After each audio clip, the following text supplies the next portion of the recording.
Assalamualaikum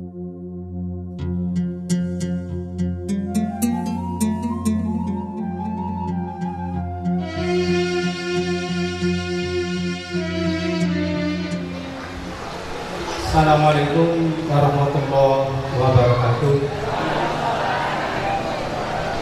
Hamdan wa syukran lillah, sholatan wa salaman ala rasulillah, amma ba'd. Yang saya hormati Bapak Camat Rembang, Bapak Panggil Haji Susilo SH, kemudian dari Kepala KPK Kecamatan Rembang atau yang mewakili, kemudian Bapak Kepala Desa Beras Karangjati, yang saya hormati pimpinan cabang semuanya, dan yang saya hormati pimpinan ranting semuanya, kemudian yang saya hormati para tokoh agama, tokoh masyarakat, kemudian pembimbing TPQ yang terundang dari Kecamatan Rembang, maksudnya dari desa-desa lain. Kemudian yang saya hormati para wali santri, tamu undangan, dan yang saya cintai dan saya banggakan anak-anakku, para wisudawan, wisudawati TPQ Baitul Ilmi Bodas Karangjati.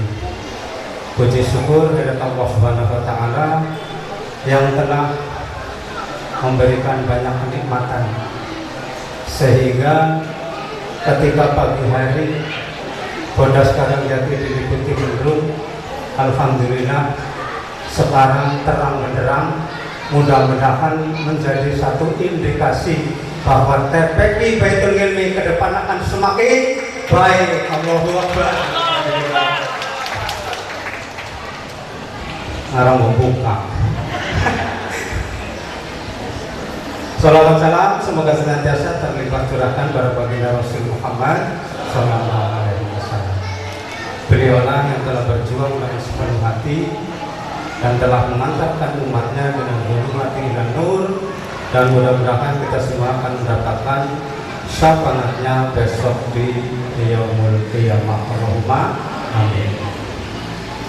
Hadirin wal hadirat rahimani wa rahimakumullah, sesuai dengan tema yang ada, wisuda santri Baitul Ilmi Bodas Karangjati dengan tema bersama TPQ berbakti membangun negeri. Ya, kesempatan kali ini saya mau cerita sedikit terkait dengan perjalanan pembangunan di negara Indonesia. Ya, kita tahu bersama bahwa sebelum kemerdekaan Republik Indonesia, bangsa kita konsentrasi bukan untuk membangun, tapi konsentrasi untuk mengusir penjajah atau untuk memperjuangkan kemerdekaan Republik Indonesia. Kemudian setelah tanggal 17 Agustus 1945 negara kita merdeka, kemudian Undang-Undang Dasar 45 ditetapkan, Pancasila ditetapkan yang baru lahir kemarin 1 Juni.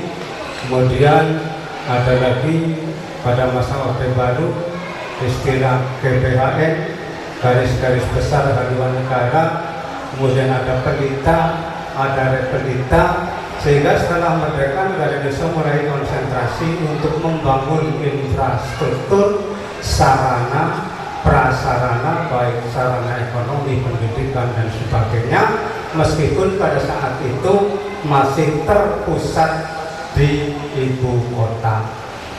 Karena dengan berbagai keterbatasan, jadi pembangunan belum bisa merata menyentuh ke seluruh masyarakat Indonesia. Kemudian secara berangsur-angsur baru kemudian pembangunan itu merata di seluruh Indonesia. Kalau kita yang lahir ya di atas tahun 60-an pernah merasakan, khususnya kalau orang Kecamatan Rembang itu anggara kemarin Purbalingga mesti kudu laku disit main Rembang. Wajur sing Rembang kan berselipan sakit mudun numpak ketek nyabrang kali pintu. Karena berangkali itu banjur pelaku juga lapar. Ngoning apa? Neng temanggal we pada wetang tahu sehingga dari sana batang-batang. Baru laku maning pengadegan. Neng pengadegan gane anak mobil. Banget kepengen numpak mobil, gane numpak wis muta. Jadi numpak mobil wis pengadegan mana-mana kepengen numpak mobil we posisi kira pewot. Si pengadegan bareng kurban itu dulu. Nah sekarang pembangunan itu sudah merata dari infrastruktur seperti kita saksikan, jalan, jembatan, kemudian sarana ekonomi, perdagangan, industri, toko-toko wis akeh, bank juga wis akeh, yang menyebabkan kita juga akhirnya utangnya jadi akeh, makanya akeh bank jadi utangnya akeh. Itu alhamdulillah, jadi semua sudah oke. Sekolahan oke, jalan oke, prasarana yang lain juga oke. Mulai dari era Orde Baru, kemudian era reformasi, kemudian yang sekarang itu era milenial, itu semua sudah kita rasakan betapa pembangunan fisik itu berjalan dengan pesat. Kemudian yang menjadi pertanyaan kita adalah apakah dengan terwujudnya pembangunan fisik itu gedung-gedung yang tinggi mencakar langit berarti sudah tercapai tujuan daripada pembangunan nasional? Tujuan daripada pembangunan nasional adalah mewujudkan suatu masyarakat yang adil, makmur, merata, material dan spiritual. Jadi dua-duanya harus seimbang berdasarkan Pancasila. Jadi itu tujuan daripada pembangunan nasional. Kemudian kalau kita ingat pidatonya Bapak Presiden Republik Indonesia yang kedua, Pak Soeharto, itu seringkali mengatakan bahwa membangun adalah membangun manusia seutuhnya, yaitu membangun lahir dan batin. Atau kalau yang seperti baru kita nyanyikan yang merupakan apresiasi dari pejuang kita Bapak Bagherudolo Supratman yang telah nanggit lagu kebangsaan Indonesia Raya, bangunlah jiwanya, bangunlah badannya. Jadi pembangunan itu harus seimbang antara pembangunan material fisik dan spiritual. Hadirin wal hadirat rahimanirrahimullah, TPQ Baitul Ilmi di Bodas Karangjati berdiri dan aktif mulai tahun 90-an yang pada waktu itu dimotori oleh sang inovator almarhum Bapak Soeharto. TPQ Bodas Karangjati mulai bangkit dan merayap ke seluruh penjuru Bodas Karangjati. Kemudian pernah juga disatukan dengan nama TPQ Al-Huda dan dulu juga pernah mengadakan wisuda. Setelah itu berjalannya waktu kemudian melumer kembali, ya karena memang kata-kata orang dulu itu kadang-kadang ngomong orang lihat tapi cokan temenan. Kata-katanya yaitu anget-anget tai ayam. Jadi kalau wis anget ada maning, anget ada maning. Itulah sebabnya maka pesan saya banyak-banyaklah kita memelihara ayam supaya tainya anget terus. Kemudian yang selanjutnya TPQ Baitul Ilmi sudah mendapatkan izin operasional tahun 2018 dari Kementerian Agama Kabupaten Purbalingga. Sekarang jumlah santri sekitar 450 anak dan tersebar di 10 tempat mushola dengan pembimbing seluruhnya berjumlah 46 orang. Ini saya laporkan lengkap. Jangan kapan-kapan anasin apa bantuan ke pembimbingnya 46 karena itu bisa ditahan berarti 46 juta. Ayo lagi jalur ke kanan. Kemudian gedung sekretariatnya terletak di RT 1 RW 4 selesai dibangun tahun 2021 dengan dana pancingan waktu itu dana hibah dari provinsi sebesar 25 juta rupiah, tetapi nyatanya dong tadi entongnya 85 juta. Ya begitulah kenyataannya. Jadi pancingan gue pancing kemarin dari banyak, tapi yang karena pancingan ya orang semangat. Ya. Jadi terima kasih ini Pak Musofan SSI, meskipun tidak di sini ya. Yang mudah-mudahan terima kasih saya sampai nggak tahu orangnya di mana. Ya, karena beliau yang telah menjadi wasilah, ya, wasilah aspirasi kami untuk mendapatkan dana hibah dari provinsi. Dan tidak lupa juga terima kasih kepada seluruh donatur yang sudah bantu duit untuk Pesimora, anak-anak Pesimora. Mudah-mudahan semuanya akan menjadi amal jariah. Allahumma amin. Hadirin wal hadirat rahimakumullah, di antara sasaran atau program daripada TPQ adalah menggunakan metode Iqra cara berdasar bacalah. Jadi metode Iqra berarti metode membaca. Dengan TPQ itu diharapkan jangan ada satupun generasi Islam anak-anak yang tidak bisa sholat. Jangan ada satupun generasi anak-anak yang tidak bisa membaca Al-Quran.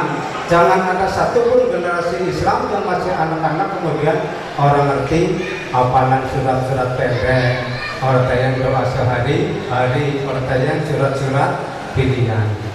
Itu sasaran tembak daripada Taman Pendidikan Al-Quran. Jadi insya Allah mulai dari tahun 90 sampai dengan sekarang itu sudah beribu-ribu, ya sudah beribu-ribu santriwan-santriwati yang sudah pada tamat dari TPQ Baitul Ilmi Bodas Karang Jati. Kemudian untuk diketahui bersama bahwa berhubung TPQ itu tersebar di 10 tempat di Desa Bodas Karang Jati, meskipun dalam satu naungan yaitu TPQ Baitul Ilmi, sehingga saya kira kita semua khususnya warga masyarakat Bodas Karang Jati itu setiap hari, setiap waktu, khususnya pada sholat asar ya di musola ya kekurung, kadang-kadang ya berisik ya pating jempali ya kayak begitu mengenal Pak Girto nasi kupara, nasi beluk, nasi corokan lava. Jadi biasanya gangguan kontak-kontaknya apa sih orang bisa bocor apa maning meja pakai lo lupakan ya. Tapi senajan berisik, senajan pating seraksik, tapi insya Allah tetap asik ya. Ya begitulah dunia anak-anak ya. Tidak apa-apa, kami selaku pengurus pemimpin TPQ itu tidak akan pernah berhenti untuk berbakti mengajari atau membimbing anak-anak kita di TPQ Baitul Ilmi. Kemudian itu diantara lain adalah sedikit bakti kami kepada negeri TPQ Baitul Ilmi. Jadi kami tidak membangun fisik, kami tidak membangun gedung, kami tidak membangun jalan jembatan, tapi kami membangun generasi-generasi Islami untuk selalu taat beribadah kepada Allah Subhanahu wa Ta'ala. Kami pengurus TPQ, pemimpin TPQ dengan siap untuk membagi waktu, membagi kesempatan, membagi kelelahan setiap hari. Kami tidak pernah menghitung apa untung apa rugi, dan kami tidak akan berhenti sampai batas waktu yang ditentukan oleh Allah Subhanahu wa Ta'ala. Kemudian yang terakhir, ini kata-kata itu kadang-kadang menjadikan satu kekuatan di dalam kita berjuang. Ya seperti Eyang Dahlan dulu tahun 1912 itu hanya dengan kata-kata hidup-hidupilah Muhammadiyah, jangan mencari hidup di Muhammadiyah. Kata-kata itu dipegang sampai sekarang, yang membuat organisasi Muhammadiyah sekarang semakin eksis bahkan dunyane Muhammadiyah kan ngungkuli dunyane negara. Perguruan tingginya ke akeh nune Muhammadiyah kalau nune negara.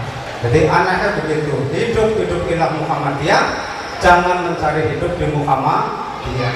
Jadi di Muhammadiyah istilah samirun, gawe TPK yang urunan, kumpulan TPK yang urunan, wisuda santri yang urunan, gawe masjid urunan, gawe sekolahan urunan, gawe rumah sakit urunan. Bulannya Muhammadiyah terkenal dengan samirun, sami urun.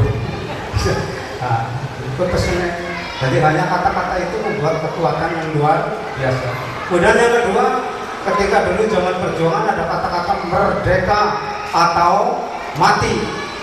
Senajan pun bawa dongkrak maka perang, bawa bring dengan ciki, bawa tumbak, tapi tidak takut sama sekali kepada peluru, orang wedi maring granat, orang wedi maring bom. Pokoknya nyekeli kata-kata merdeka atau mati.